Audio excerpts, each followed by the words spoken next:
Price lord. ಪ್ರಭು ಯೇಸು ಕ್ರಿಸ್ತನ ಮಧುರ ನಾಮದಲ್ಲಿ ಈ ಜೀವದ ರೊಟ್ಟಿಯ ಕಾರ್ಯಕ್ರಮಕ್ಕಾಗಿ ನಿಮ್ಮನ್ನು ಪ್ರೀತಿಯಿಂದ ಆಹ್ವಾನಿಸಿಕೊಳ್ಳುತ್ತೇನೆ.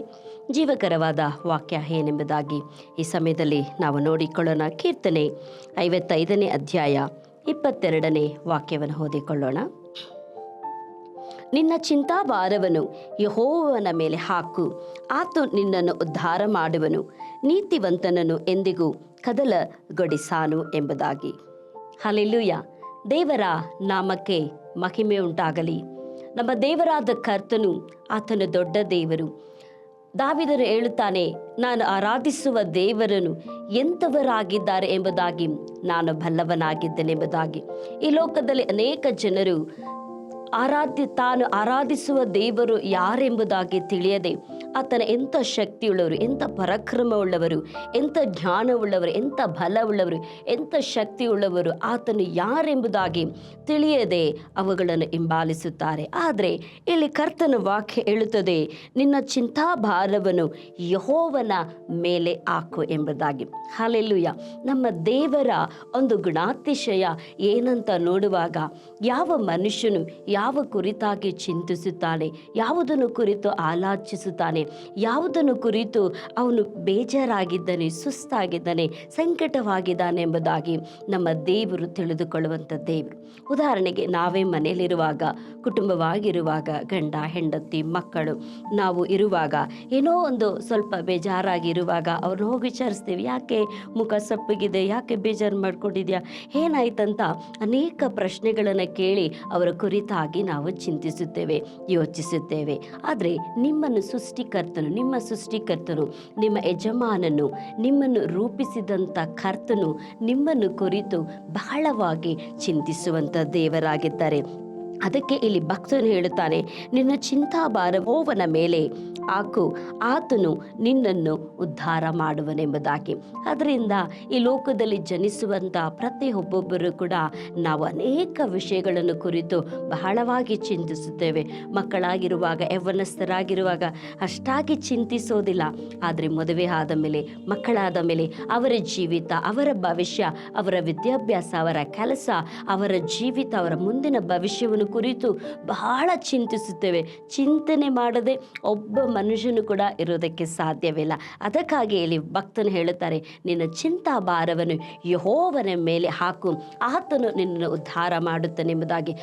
ನಿಮ್ಮ ಚಿಂತನೆಯಲ್ಲ, ನಾವು ಯಾವ ರೀತಿಯಲ್ಲಿ ಉದ್ಧಾರ ಆಗಬೇಕು, ಯಾವ ರೀತಿಯಲ್ಲಿ ಮೇಲೆ ಬರಬೇಕು, ಯಾವ ರೀತಿಯಲ್ಲಿ ಇರಬೇಕೆಂಬ ಒಂದು ಆಲೋಚನೆಗಳು ಮಾತ್ರ ನಮ್ಮಲ್ಲಿ ಯಾವಾಗಲೂ ಇರುತ್ತದೆ. ಆದರೆ ಇಲ್ಲಿ ಭಕ್ತನು ಹೇಳುತ್ತಾರೆ, ನೀನು ಯೆಹೋವನ ಮೇಲೆ ಹಾಕಬೇಡು ಎಂಬುದಾಗಿ. ಇನ್ನೊಂದು ವಾಕ್ಯ ಕೂಡ ನಾವೇ ಓದಿಕೊಳ್ಳೋಣ. ಅದೇ ಕೀರ್ತನೆಯಲ್ಲಿ, ನಿನ್ನ ಭೂ ಯಾತ್ರೆಯ ಚಿಂತೆಯನ್ನು ಯೆಹೋವನಿಗೆ ವಹಿಸಿಬಿಟ್ಟು ಭರವಸೆದಿಂದರು, ಆತನೇ ಅದನ್ನು ಸಾಗಿಸುವನು. ದೇವರ ನಾಮಕ್ಕೆ ಮಹಿಮೆ ಉಂಟಾಗಲಿ. ಮತ್ತೊಂದು ಅವತ್ತಿ ದೇವರು ಒಂದು ಭರವಸೆ ಕೊಡ್ತಾ ಇದ್ದಾರೆ, ಭಕ್ತರು ಒಂದು ಭರವಸೆ ಕೊಡ್ತಾ ಇದ್ದಾರೆ. ಏನಂತ ನೋಡುವಾಗ, ನಿನ್ನ ಭೂ ಯಾತ್ರೆಯ ಚಿಂತೆಯನ್ನು ಯೆಹೋವನಿಗೆ ವಹಿಸಿಬಿಟ್ಟು ಭರವಸೆದಿಂದರು, ಆತನೇ ಅದನ್ನು ಸಾಗಿಸುತ್ತಾನೆಂಬುದಾಗಿ. ಆದ್ದರಿಂದ ದೇವರ ಮಕ್ಕಳಾಗಿದ್ದರೂ ಕೂಡ ನಾವು ಆರಾಧಿಸುವಂಥ ದೇವರು, ನಾವು ಮುಗಿಯುವಂಥ ದೇವರು, ನಾವು ನಂಬಿರುವಂಥ ದೇವರು ಯಾರೆಂಬುದಾಗಿ ನಮಗೆ ಚೆನ್ನಾಗಿ ಗೊತ್ತಿದ್ರೂ ಕೂಡ ಅನೇಕ ವಿಷಯದಲ್ಲಿ ನಾವು ಚಿಂತಿಸುತ್ತೇವೆ, ಯೋಚಿಸುತ್ತೇವೆ. ಅದು ಮಾತ್ರವಲ್ಲ, ನಾವು ಅನೇಕ ಭರವಸೆ ಇಲ್ಲದವರಾಗಿರುತ್ತೇವೆ. ಈ ಭೂಲೋಕ ಯಾತ್ರೆಯನ್ನು ಕುರಿತು ಬಹಳ ನಾವು ಚಿಂತಿಸುತ್ತೇವೆ. ಆದರೆ ವಾಕ್ಯ ಹೇಳ್ತಿದ್ದೆ, ಯೆಹೋವನಿಗೆ ವಹಿಸಿಬಿಟ್ಟು ಭರವಸೆಯಿಂದಿರು ಎಂಬುದಾಗಿ. ಹಲ್ಲೆಲೂಯಾ.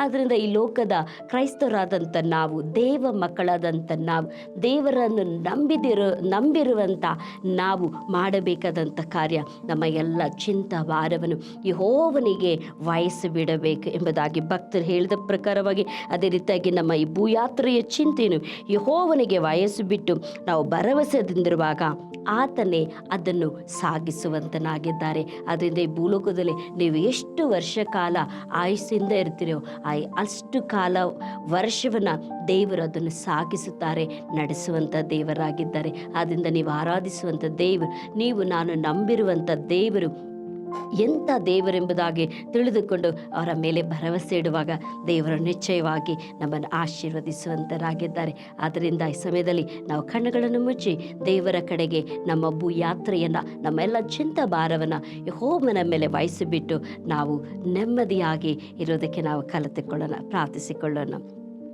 ಹೌದು, ಪರಲೋಕದ ತಂದೆಯಾದ ದೇವರೇ, ಅಪ್ಪ, ನೀವು ಸ್ವಾಮಿ ನಮ್ಮ ಎಲ್ಲ ಚಿಂತಾ ಭಾರವನ್ನು ನನ್ನ ಮೇಲೆ ಕೊಡಿರಿ ಎಂಬುದಾಗಿ ಹೇಳಿದಿ. ವಾಕ್ಯ ಹೇಳ್ತದೆ, ಎಲ್ಲೇ ಕಷ್ಟಪಡುವವರೇ, ಹೊರೆಯುತ್ತವರೇ, ನೀವೆಲ್ಲರೂ ನನ್ನ ಬಳಿಗೆ ಬನ್ನಿರಿ, ನಾನು ನಿಮಗೆ ವಿಶ್ರಾಂತಿಯನ್ನು ಕೊಡುತ್ತೇನೆ ಎಂಬುದಾಗಿ. ಈ ಲೋಕದ ಮನುಷ್ಯರಾದರೂ ಸ್ವಾಮಿ ಕಷ್ಟದಲ್ಲಿ, ಸಂಕಟದಲ್ಲಿ, ಅಪ್ಪ, ಬಡತನದಲ್ಲಿ ಇರುವಾಗ ನಮ್ಮ ಮನೆಗೆ ಬರಬೇಡಿ, ನಮ್ಮ ಹತ್ರ ಬರಬೇಡಿ, ನಮಗೇ ಕಷ್ಟ ಇದೆ ಎಂಬುದಾಗಿ ಹೇಳುತ್ತಾರೆ. ಆದರೆ ದೇವರೇ, ನೀನು ಆ ರೀತಿ ಇಲ್ಲ ಸ್ವಾಮಿ. ಮನುಷ್ಯರ ಎಲ್ಲ ಕಷ್ಟ ಭಾರಗಳನ್ನು, ಈ ಲೋಕದ ಕಷ್ಟ ಭಾರಗಳನ್ನು ಮಾತ್ರವಲ್ಲ, ಪಾಪದ ಕಷ್ಟ ಭಾರಗಳನ್ನು, ಅನೇಕ ಸೈತನನ ಕಷ್ಟ ಭಾರಗಳಿಂದ ಎಲ್ಲದರಿಂದಲೂ ಬಿಡಿಸಲು ನೀನು ಶಕ್ತನಾಗಿದ್ದೀರಿ ಸ್ವಾಮಿ.